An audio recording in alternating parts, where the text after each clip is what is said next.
So you've decided it's time to get a home gym together. But what do I put in it? I'm going to talk today about the equipment that I have in my very simple but meets all the needs home gym. Last week we talked about the do's and the don'ts of setting up a home gym. One of the big points of that was, what does your body need? What is fun to you? Once you've made those decisions, then you know what to get in general. Today we're going to talk about the specifics.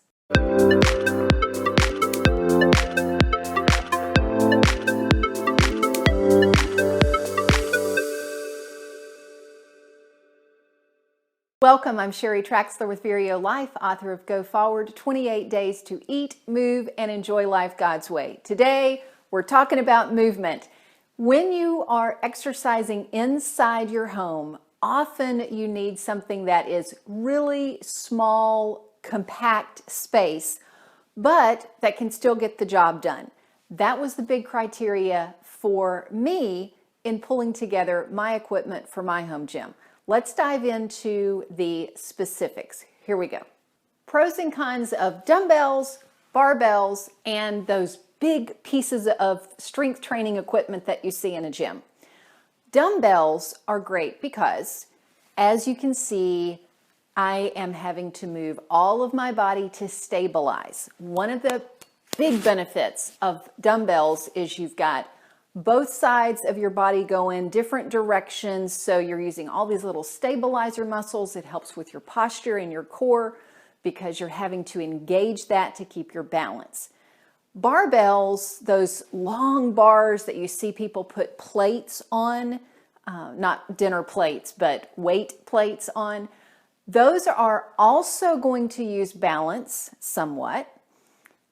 But in my little space, that's going to be way too big and cumbersome to store. I've had personal training clients before that have a full gym at home, and that's what they use. And it's marvelous because there are some exercises that you can do with those that it's harder to do with dumbbells, but 99% of everything that you would do with the barbell, you can do with the dumbbell. Strength equipment, those big strength training machines that you see in a gym, those do have a benefit that they definitely lock you into position. Let me show you.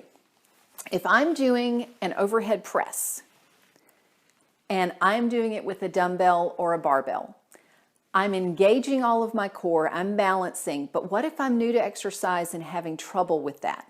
What if I am doing it wrong and end up hurting myself? Whereas a machine, you're locked in, as long as you have it aligned right, you're locked in a correct position to help prevent injury.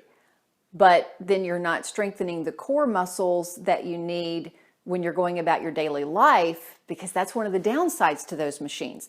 If you are out in life and you are reaching to get something and pull it down, you're not going to be locked in a perfect position. So having a trainer, have someone work with you to make sure you're doing it correctly with dumbbells and barbells is really a great way to go.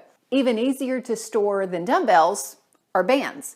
Trouble with bands is it doesn't have as much resistance as what a dumbbell is going to have, but if you're just starting out, that's actually okay. Travel are great for bands, and bands like this, really tough leg workouts that you can get with these. And these just sit on top of the dumbbells in the crates. One piece of specialty equipment I have are these weighted balls that often are used in strength training related to yoga, Pilates, but I've never used them that much. I've got a shoulder I have to protect, and I just ended up not using them. So as I mentioned in the last video, I'm probably going to get rid of these. However, in the right place for the right person, these are great. They don't bounce, so I can't use them as a medicine ball, so they don't have as much crossover. And anytime you're limited on space, you want things you can use multiple ways if it's not a core piece of equipment like a dumbbell. Because I need distraction, and old TV is there for watching old movies, but also for old DVDs of aerobics and yoga and Pilates and all my goodies stash.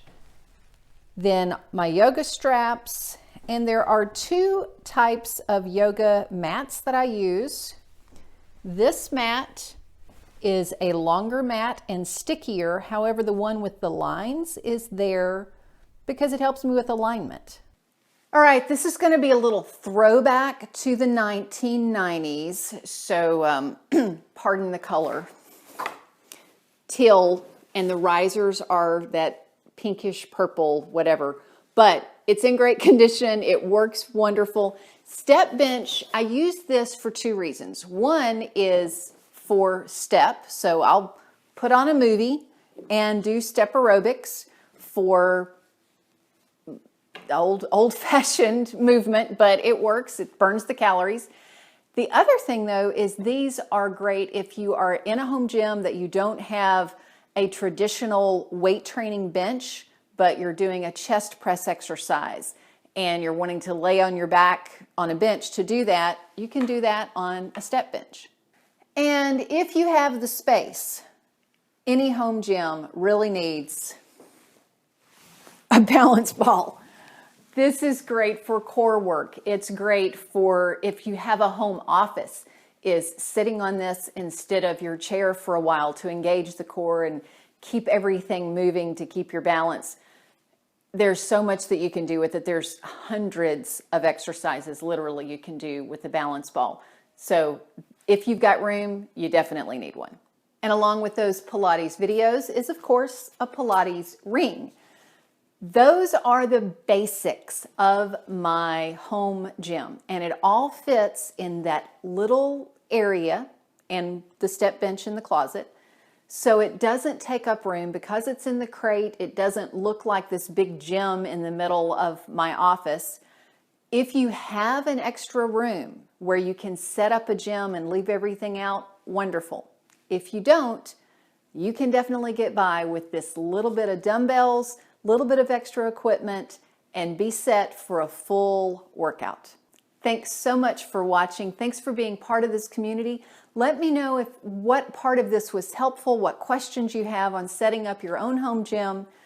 Be sure to subscribe. And until next time, find your path and fulfill your potential.